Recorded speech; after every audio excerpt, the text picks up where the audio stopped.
We want Europe to be strong. We believe that Europe must survive. Because the two great wars of the last century serve for us as history's constant reminder that ultimately our destiny is and will always be intertwined with yours. Because we know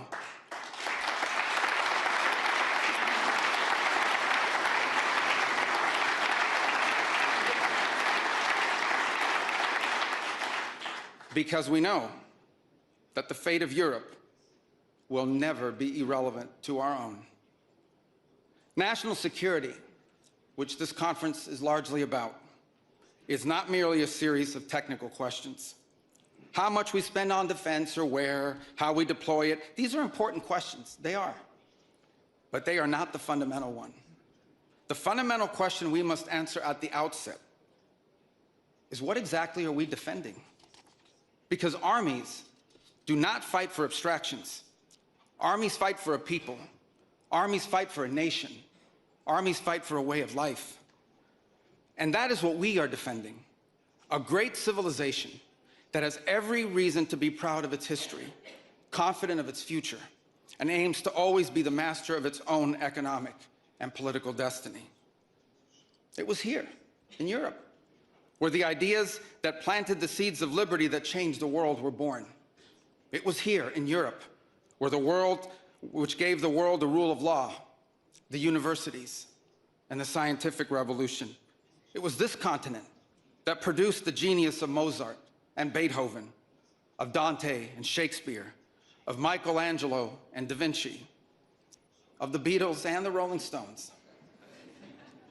And this is the place where the vaulted ceilings of the Sistine Chapel and the towering spires of the great cathedral in Cologne, they testify not just to the greatness of our past or to a faith in God that inspired these marvels. They foreshadow the wonders that await us in our future. But only if we are unapologetic in our heritage and proud of this common inheritance can we together begin the work of envisioning and shaping our economic and our political future. Deindustrialization was not inevitable. It was a conscious policy choice, a decades-long economic undertaking that stripped our nations of their wealth, of their productive capacity, and of their independence. And the loss of our supply chain sovereignty was not a function of a prosperous and healthy system of global trade. It was foolish. It was a foolish but voluntary transformation of our economy that left us dependent on others for our needs and dangerously vulnerable to crisis. Mass migration isn't some fringe concern of little consequence. It was and continues to be a crisis which is transforming and destabilizing societies all across the West. Together, we can reindustrialize our economies and rebuild our capacity to defend our people. But the work of this new alliance should not be focused just on military cooperation and reclaiming the industries of the past. It should also be focused on together advancing our mutual interests in new frontiers, unshackling our ingenuity, our creativity, and the dynamic spirit to build a new Western century. Commercial space travel and cutting-edge artificial intelligence, industrial automation and flex manufacturing, creating a Western supply chain for critical minerals not vulnerable to extortion from other powers, and a unified effort to compete for market share in the economies of the global South. Together, we can not only take back control of our own industries and supply chains, we can prosper in the areas that will define the 21st century. But we must also gain control of our national borders. Controlling who and how many people enter our countries, this is not an expression of xenophobia, it is not hate. It is a fundamental act of national sovereignty. And the failure to do so is not just an abdication of one of our most basic duties owed to our people. It is an urgent threat to the fabric of our societies and the survival of our civilization itself. And finally, we can no longer place the so-called global order above the vital interests of our people and our nations. We do not need to abandon the system of international cooperation we authored, and we don't need to dismantle the global institutions of the old order that together we built. But these must be reformed. These must be rebuilt. For example, the United Nations still has tremendous potential to be a tool for good in the world. But we cannot ignore that today, on the most pressing matters before us, it has no answers and has played virtually no role. It could not solve the war in Gaza. Instead, it was American leadership that freed captives from barbarians and brought about a fragile truce. It has not solved the war in Ukraine. It took American leadership in partnership with many of the countries here today just to bring the two sides to the table in search of a still elusive peace. It was powerless to constrain the nuclear program of radical Shia clerics in Tehran. That required 14 bombs dropped with precision from American B-2 bombers. And it was unable to address the threat to our security from a narco-terrorist dictator in Venezuela. Instead, it took American special forces to bring this fugitive to justice. In a perfect world, all of these problems and more would be solved by diplomats and strongly worded resolutions. But we do not live in a perfect world, and we cannot continue to allow those who blatantly and openly threaten our citizens and endanger our global stability to shield themselves behind abstractions of international law which they themselves routinely violate. This is the path that President Trump and the United States has embarked upon. It is the path we ask you here in Europe to join us on. It is a path we have walked together before and hope to walk together again. For 5 centuries, before the end of the Second World War, the West had been expanding. Its missionaries, its pilgrims, its soldiers, its explorers pouring out from its shores to cross oceans, settle new continents, build vast empires extending out across the globe. But in 1945, for the first time since the age of Columbus, it was contracting. Europe was in ruins. Half of it lived behind an iron curtain, and the rest looked like it would soon follow. The great Western empires had entered into terminal decline, accelerated by godless communist revolutions and by anti-colonial uprisings that would transform the world and drape the red hammer and sickle across vast swaths of the map in the years to come. Against that backdrop, then as now, many came to believe that the West's age of dominance had come to an end, and that our future was destined to be a faint and feeble echo of our past. But together, our predecessors recognized that decline was a choice, and it was a choice they refused to make. This is what we did together once before, and this is what President Trump and the United States want to do again now, together with you. And this is why we do not want our allies to be weak, because that makes us weaker. We want allies who can defend themselves so that no adversary will ever be tempted to test our collective strength.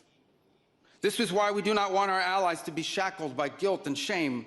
We want allies who are proud of their culture and of their heritage, who understand that we are heirs to the same great and noble civilization, and who together with us are willing and able to defend it.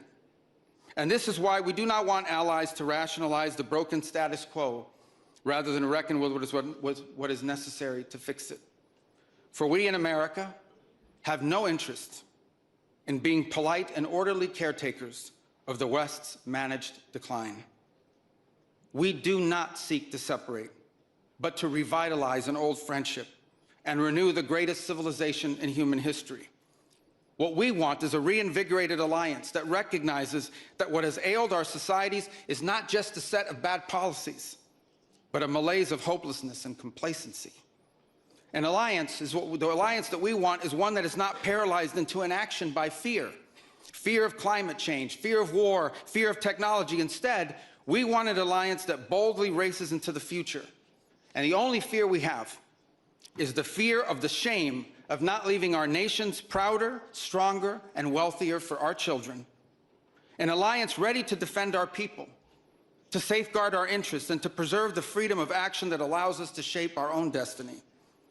Not one that exists to operate a global welfare state and atone for the purported sins of past generations. An alliance that does not allow its power to be outsourced, constrained, or subordinated to systems beyond its control.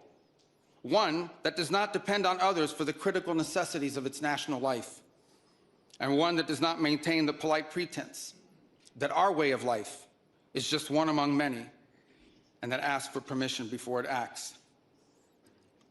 And above all, an alliance based on the recognition that we, the West, have inherited together. What we have inherited together is something that is unique and distinctive and irreplaceable, because this, after all, is the very foundation of the transatlantic bond. Acting together in this way, we will not just help recover a sane foreign policy, it will restore to us a clearer sense of ourselves. It will restore a place in the world. And in so doing, it will rebuke and deter the forces of civilizational erasure that today menace both America and Europe alike. So in a time of headlines heralding the end of the transatlantic era, let it be known and clear to all that this is neither our goal nor our wish. Because for us Americans, our home may be in the Western Hemisphere, but we will always be a child of Europe.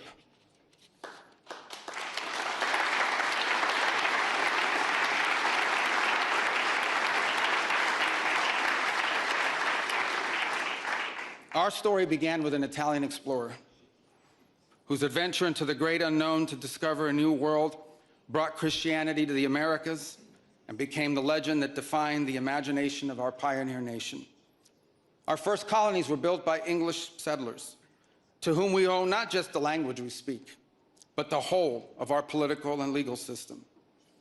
Our frontiers were shaped by Scots-Irish, that proud, hardy clan from the hills of Ulster that gave us Davy Crockett and Mark Twain and Teddy Roosevelt and Neil Armstrong. Our great Midwestern heartland was built by German farmers and craftsmen who transformed empty plains into a global agricultural powerhouse. And by the way, dramatically upgraded the quality of American beer.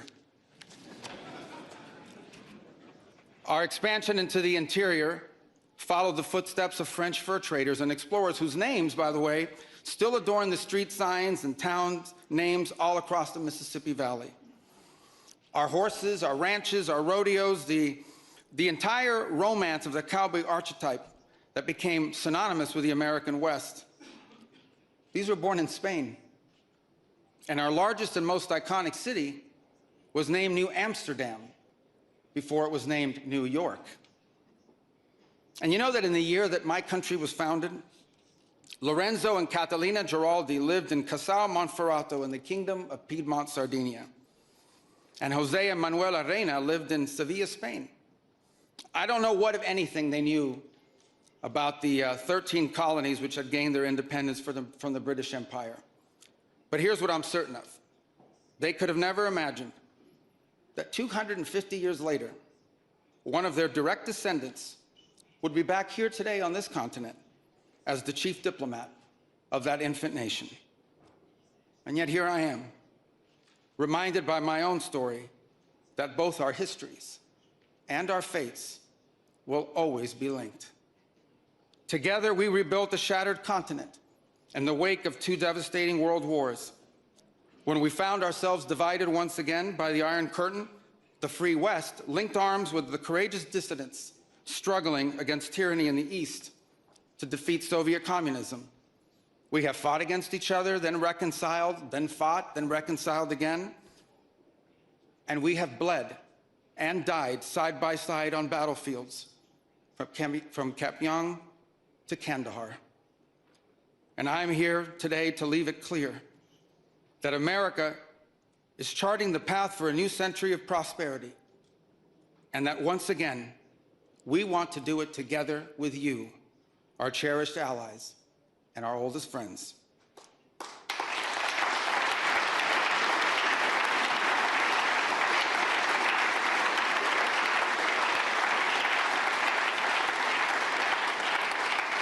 We want to do it together with you, with a Europe that is proud of its heritage and of its history, with a Europe that has the spirit of creation and liberty that sent ships out into uncharted seas and birthed our civilization. With a Europe that has the means to defend itself and the will to survive. We should be proud of what we achieved together in the last century. But now we must confront and embrace the opportunities of a new one. Because yesterday is over. The future is inevitable. And our destiny together awaits. Thank you.